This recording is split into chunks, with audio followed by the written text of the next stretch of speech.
So cool, bro. Okay, so getting set up.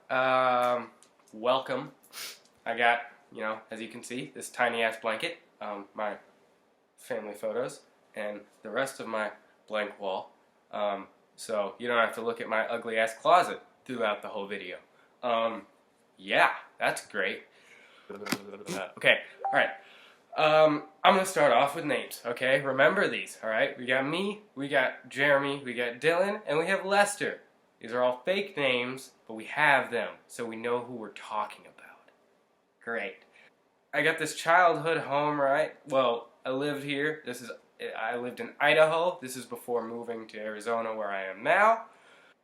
Since I was probably 7, maybe younger, my brother would go to this haunted house, right? And not like a haunted house like where they have scary shit, that sort of thing. No, it's like an abandoned house that everybody called the house, and they went to, and they'd smoke weed, and they'd vandalize and spray paint and whatever else they wanted to do. It was great, okay?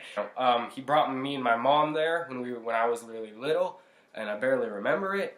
I remember after he brought me to this house, he came home and he goes, I think there's a hand under this thing in this house, and it was after he first discovered this house.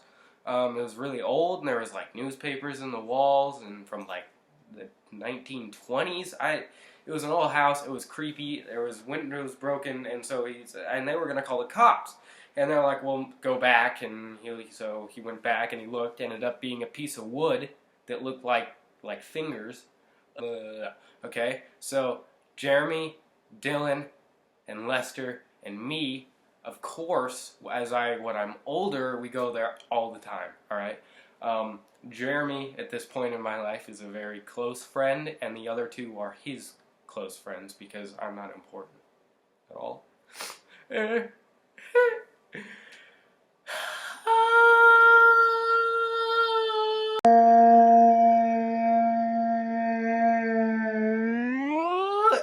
Anyway, so we go to this house one day, and we've been going here for a long time. We go there all the time, every day, and we just explore. There's a basement kind of thing that you open this big door, and it goes in, and it's totally black, and it's really creepy.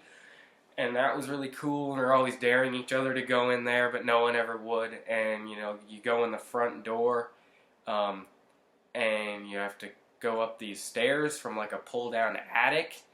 And then there's the upstairs, and there's this really old mattress that teenagers had sex on, and it's great. And there's a hole into the rest of the attic, because that's a bedroom. And then there's a hole, and you walk through there, and everybody's always afraid to go in there. Me personally, because I always felt like someone was going to stick his arm out and grab me, so that fucking creeped me out. Yeah, okay, so the setup outside of the house, you have to go through this really rich neighborhood, and you go through it and past these two houses, and you get in there, and there's some woods, and you go through that. It's not far or anything, probably 50 feet. And then you're at a stream, and the stream goes up, and then there's a little trail, probably 10 feet, and it goes straight up to this house. And this house is surrounded by bushes. Sorry, my phone just went off. I don't know if you heard that. So it's surrounded by bushes, and you go up to it, and you're at the side, and there's this big window that's broken that you can crawl into, or you can go in the front door if you go around. So this particular day, we go through, we're going to hang out, it's going to be fun, it's going to be great, okay? And we're going to do whatever we do, explore. So we go up through the stream, and it's pretty normal. Also, at this point, it's just me, Jeremy, and Dylan. Lester, this other guy, comes later. So we go up to this house, and we go in the front door, and we're talking, and we're joking, and everything's great. It's fantastic. And we go in, and we hear stomping, and there's always other people in there. That's not abnormal. And we're just oh, okay, that's weird. There's probably just people up there being teenagers, being weird. It's, whatever. So we didn't think anything of it. At least I didn't. We didn't think anything of it. And we went in.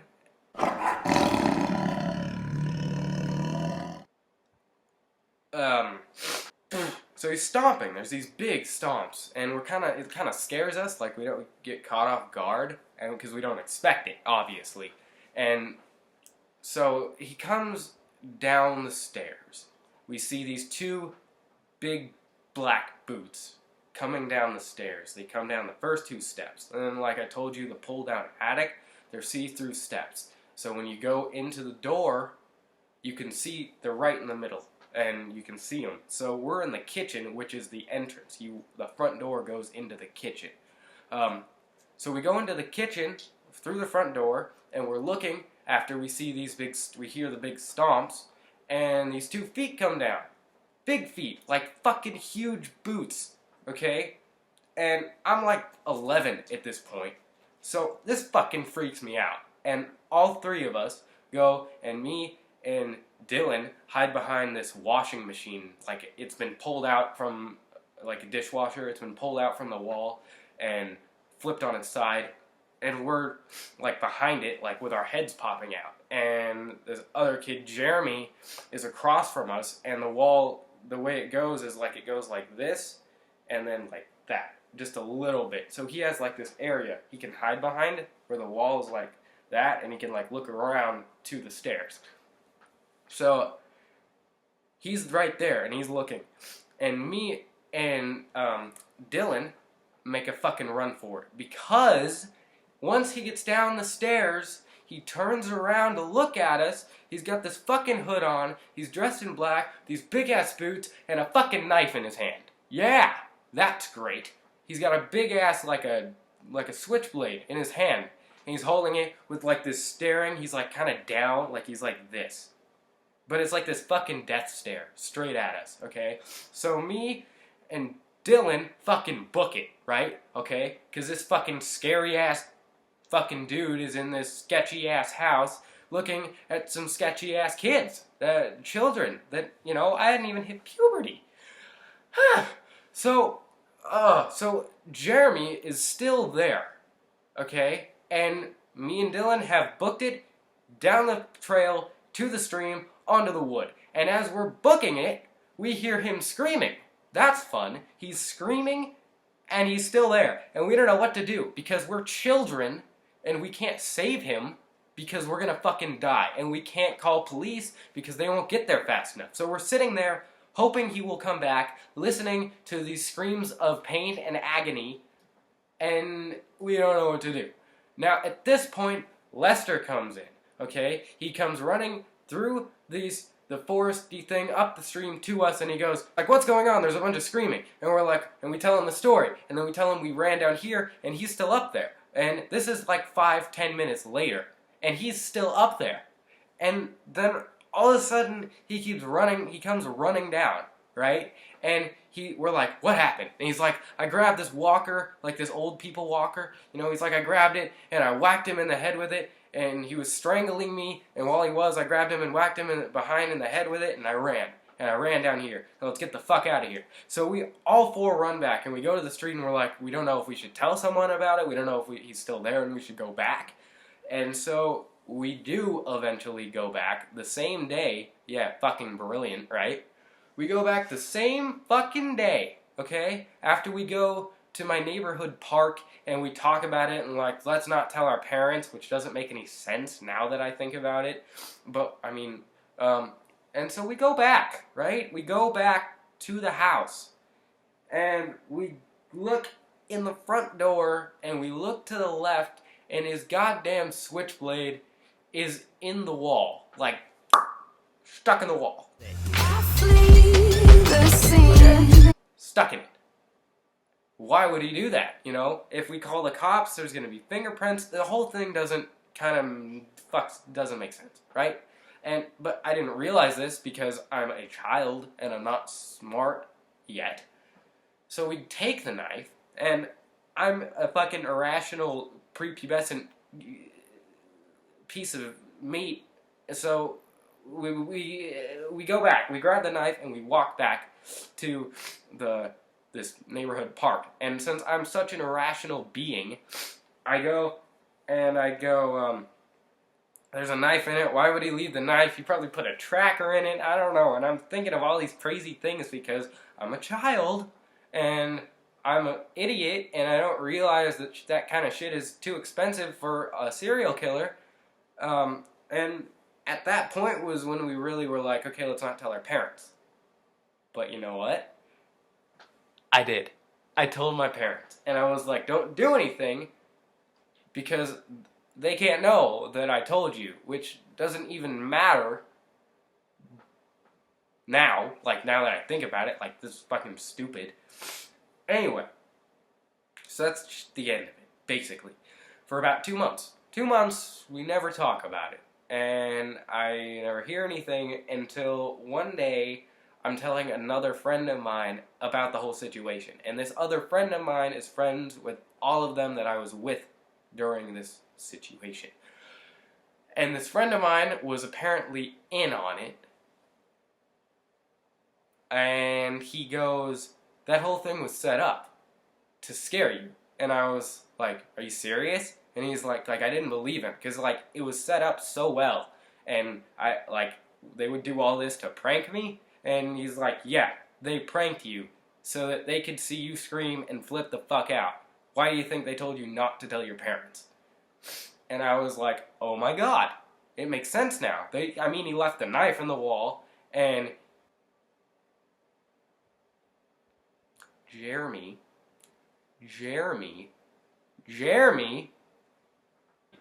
I went to fucking Jeremy, alright? Jeremy. I went to Jeremy, and I asked him about it, and he was like, who said that? And I was like, this motherfucker. And he's like, oh my god, what? He told me he would keep it a secret, and he was pissed off about it, and basically, I thought I was gonna get killed by a serial killer for 3 months, but I mean, at least 2 months. And because they wanted to play a prank, which is funny, I think. But at the time, it was horrifying, so that was good. You know, make better friends, people. Better friends.